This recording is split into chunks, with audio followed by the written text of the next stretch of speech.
Alors, un exercice ici sur le calcul de limite. Alors, nous devons calculer la limite de la fonction x plus exponentielle moins x lorsque x tend vers plus l'infini.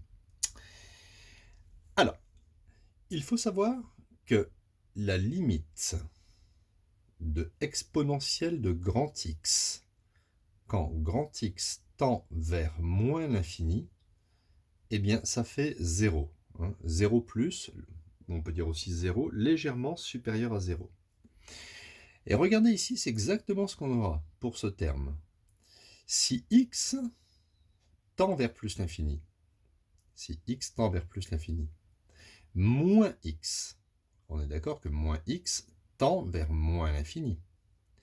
Et vous aurez ici exponentielle de moins l'infini, qui tend vers 0.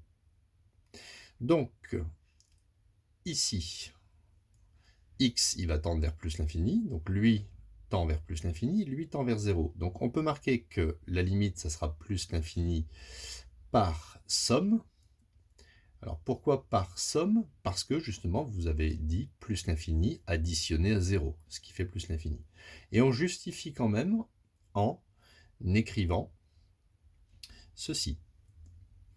La limite de exponentielle de grand X quand grand X tend vers moins l'infini est égale à 0 plus.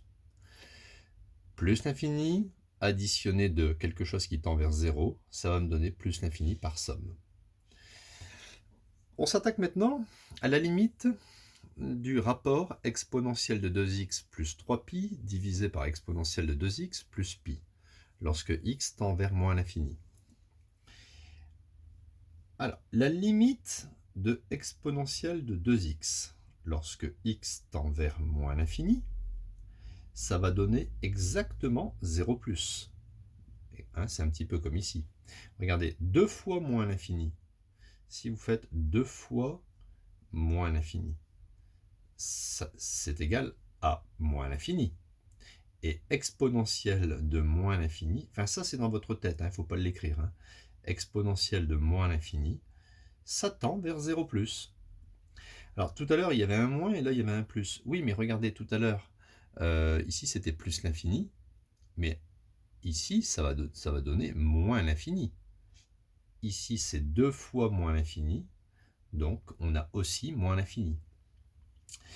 Donc ce terme tend vers 0 plus, ce terme tend vers 0 plus, il va me rester ici 3pi sur pi. Si je simplifie, ça donne 3. Alors quand la limite fait 3, il faut savoir qu'il y a la présence d'une asymptote, qui va être une asymptote horizontale. Regardez. Bon, je fais un petit repère comme ça, xy. Je vais tracer la droite d'équation y égale 3. Donc y égale 3, c'est une droite horizontale. Y égale 3. Et votre fonction va se rapprocher de 3 en moins l'infini. Alors en moins l'infini, c'est ici à gauche. Alors votre fonction, je vais la dessiner par exemple en vert. La fonction va se rapprocher de 3. Voilà. D'accord. Donc il faudrait étudier les variations de la fonction pour savoir son positionnement par rapport à la droite. Mais ce qui est important, c'est que la fonction se rapproche de 3 en moins l'infini, à gauche. Pourquoi? Parce que la limite de la fonction est égale à 3, en moins l'infini.